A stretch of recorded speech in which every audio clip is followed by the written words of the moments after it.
Let's talk about the Buffy tour. Motherfucker was on top of the world. Then down the shitter his fucking life swirled. You're a symbol of the old and corrupt. The facts went in, it was so abrupt. All the diddlers are going down, buried in the soil. Yeah, motherfucker, just like your baby oil. You had the world full. The serial killer. By no means a new phenomenon in the human experience, the modern age has certainly put a new light of mystique on these human predators that walk amongst us. In the 20th and 21st centuries, the idea of the psychopath was thrust into an almost romantic sheen, elevating them into an elite status as if they were somehow more than mere mortal.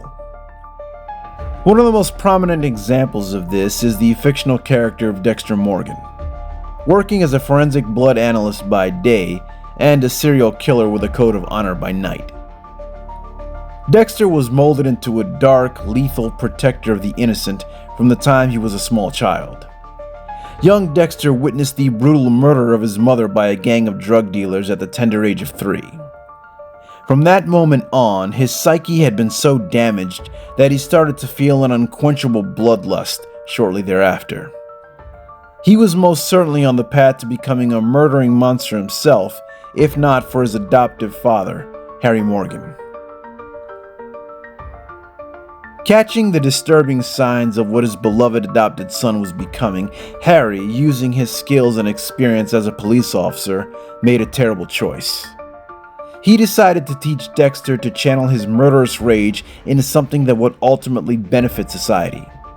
Now, there was no way to stop Dexter from killing. However, he taught his son to take out his bloodlust only on criminals and other heinous murderers. The Code of Harry, as Dexter would later refer to it as, is Dexter's only moral compass and the only thing keeping him from the grasp of the justice system. After years of training, Dexter was unleashed to hunt down the most depraved of society's monsters, all the while battling the festering demon within his own mind. And thus was born a pop culture phenomenon.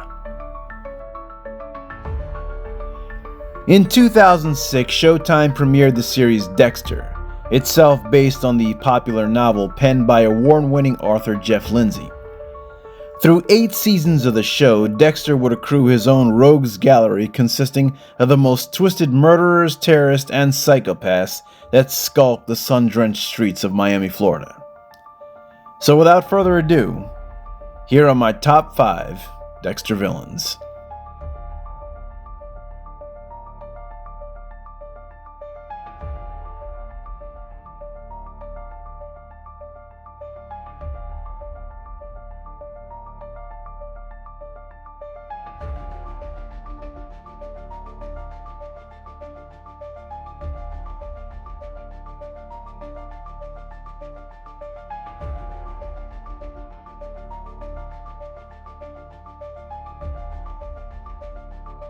Appearing as the main antagonist in Season 3, Miguel Prado acts as a politically powerful assistant district attorney for the city of Miami. He first meets Dexter at the murder scene of his youngest brother Oscar, who, unbeknownst to him, was killed by Dexter in self-defense after Oscar attacked him in a local drug house. Dexter was there to dispatch a low-level street dealer named Freebo, whom the former suspected of murder. Oscar was a secret junkie and had stumbled onto the scene to secure a fix from Freebo. In a blind rage, he attacked Dexter, who fatally stabbed Oscar in self-defense and left his body in the drug house. Miguel vowed to avenge his brother's death, and using his own analytical mind, he managed to track down Freebo, whom he believed was responsible for Oscar's death. Dexter had beat him to the punch and viciously killed the drug dealer mere minutes before Miguel arrived. Miguel caught Dexter in mid-escape, but instead of reporting Dexter, he thanked him for avenging his brother. From that point, Miguel and Dexter formed a bizarre friendship, and Dexter found himself opening up more and more to Miguel. The two had become so close, in fact, that Dexter asked Miguel to be the best man at his wedding. However, through the progression of the season, Dexter became increasingly disturbed at Miguel's twisted ideology of how he thought the American justice system should work.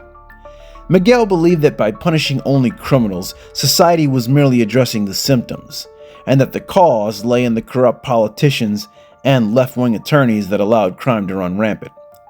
Dexter vehemently opposed these views and even warned Miguel not to act on his impulses, lest he himself get involved. Miguel continued on and targeted a rival attorney whom he wanted to eliminate because he believed that she was responsible for setting dangerous criminals loose by defending them in court. Miguel enacted out his plan and murdered the female defense attorney, which permanently set him at odds with Dexter. For the last few episodes of the season, the pair would become bitter enemies, embroiled in a psychological chess match. In the end, Dexter sets a trap for Miguel, ambushes him, and ends his life. Miguel Prado is a fascinating villain who poses a number of moral paradoxes that Dexter had never faced before. He is manipulative and is one of Dexter's only villains to outright match his formidable intellect beat for beat. Miguel is cold, calculating, and sociopathically cunning. His political savvy and moral grandstanding indeed make him one of Dexter's most dangerous adversaries.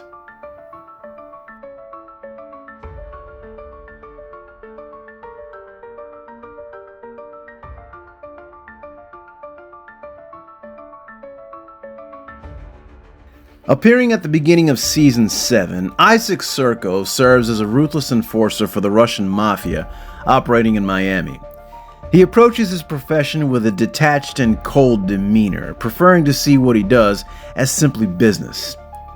Dexter is in the midst of dealing with the fallout of his sister Deborah, discovering his secret life as a vigilante serial killer. In the meantime, Dexter tracks one of Isaac's lieutenants, a man named Victor, after the latter had killed a prostitute. Dexter makes short work of Victor, but unknowingly releases Isaac's wrath. Isaac figures out that it was Dexter who had killed Victor and vows absolute vengeance for his death.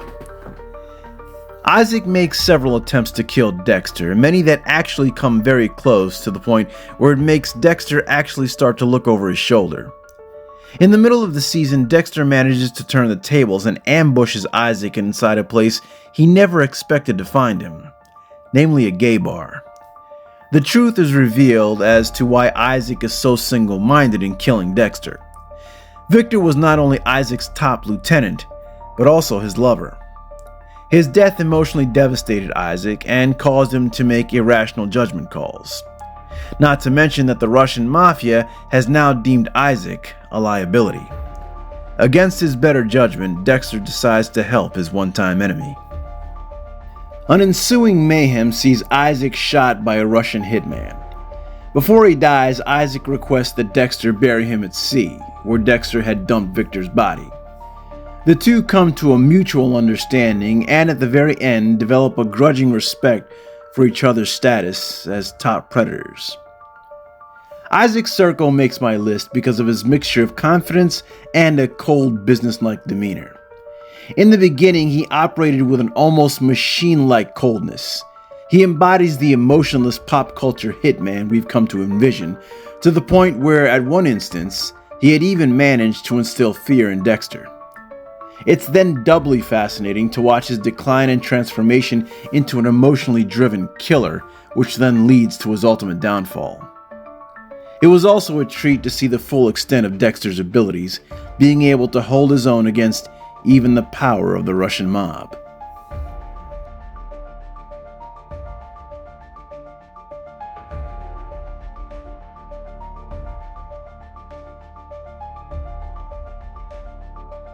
Quite possibly the most underutilized of Dexter's foes, Raymond Speltzer appears in only 2 episodes of the 7th season. A bodybuilding psychopath with an affinity for Greek mythology, Speltzer fashions a murderous alter ego known as the Minotaur Slayer. Raymond particularly is enamored with the myth of Theseus and the labyrinth of the Minotaur. He abducts young men and women and sets them loose in abandoned locations set up as makeshift labyrinths. Raymond then dons his Minotaur mask and his axe and proceeds to stalk his victims through his terrifying mazes. Dexter's sister Deborah is almost killed by the Minotaur Slayer, but is saved by Dexter at the last moment. Tracking down the killer's real identity, Dexter attempts to ambush him in an old trailer, but Speltzer overpowers him and manages to actually capture Dexter. Intending Dexter to be his next victim, Raymond attempts to stalk him through another of his abandoned mazes. Dexter escapes and later ambushes him near a cemetery. In particularly brutal fashion, Dexter impales him with a wooden stake and proceeds to incinerate him inside an industrial fire pit. As short-lived as he was, the Minotaur Slayer stands out to me for a few reasons. First, simply for his super-villain-like gimmick and how creative his entire modus operandi was, and secondly because he is on a very short list of Dexter's villains to actually physically overpower him in a fight. Dexter is an accomplished jiu-jitsu fighter and attempted twice to engage Speltzer in a head-to-head physical confrontation and failed. It was only by the element of surprise that Dexter was able to take him down. So because of his supervillain-like persona and his sheer physical prowess, the Minotaur Slayer will always be a favorite of mine amongst Dexter's rogues gallery.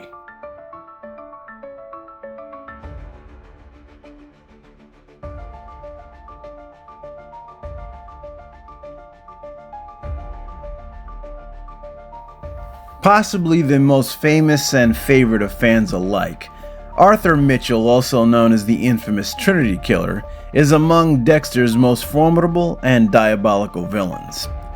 Appearing as the main antagonist in Season 4, Arthur Mitchell has the unassuming life of a God-fearing, church-going family man. His persona is that of a non-threatening and friendly middle-aged gentleman. Arthur's bloodlust was born out of tragedy and extreme dysfunction. His older sister died as the result of a harmless prank Arthur was trying to play on her, causing her to slip in the shower and bleed out. This led to his mother jumping off of a high roof in despair, leaving young Arthur alone with his physically abusive father. At some point in his teenage years, Arthur committed his first murder when he killed his own father with a hammer. This set him on a terrible path, where Arthur would feel compelled to kill people who were meant to be representations of all of the members of his doomed family. He would kill a young boy through suffocation, meant to represent himself as a child. Following that would be the death of an attractive young woman in a bathtub, meant to represent the death of his sister. Then he would force a middle-aged woman to jump to her death, meant to represent the death of his mother. And finally, he would bludgeon an older man with a hammer, meant of course to represent the killing of his own father. He would kill 4 people in cycles, sometimes separated by years at a stretch. FBI agent Frank Lundy, over the course of 30 years, began to piece together all these mysterious deaths and theorized that they were all the work of the same killer. These deaths come to the attention of Dexter, who tracks Arthur Mitchell after his latest killing. Dexter follows him to a suburban residence and discovers Arthur's double life as a loving husband and father. Thinking that he can somehow learn something from Arthur, most importantly how he balances his life as a family man and a serial killer to aid in the keeping of Dexter's own secrets, he decides to study Arthur Mitchell. Under an assumed identity, Dexter befriends Arthur, and the older man becomes a surrogate mentor of sorts. That is until Dexter learns that Arthur routinely terrorizes his family, mentally and physically abusing them. He discovers that Arthur sees them as nothing more than objects to serve as his camouflage to better blend in with society. Deciding to finally take Arthur out, Dexter fumbles his first attempt, and this allows Arthur to escape. For a short while, Arthur turns the tables and begins to stalk Dexter, even threatening to kill Deborah. At the last moment, Dexter manages to turn things back in his favor and gets the drop on Arthur, finally ending his life in his usual gruesome fashion. But far too late, Dexter realizes that it is indeed Arthur who has had the last laugh. While Arthur was still on the loose and while Dexter was still hunting him, the former broke into Dexter's house and savagely murdered Dexter's wife, Rita. In the process, he left Dexter's infant son, Harrison, to wallow in Rita's blood, mimicking how he himself became a killer. In many ways, the Trinity Killer represents the most dangerous amongst us. Those that perfectly blend in with society and seem to be as non-threatening as anyone could imagine. Arthur Mitchell is the epitome of someone born from tragedy, destined to relive his horrible fate over and over again. In the series, the Trinity Killer is usually seen by fans as Dexter's most dangerous enemy, namely because he took the most from Dexter by killing his wife. But as threatening as the Trinity Killer was, I would argue there was someone who was even more diabolical.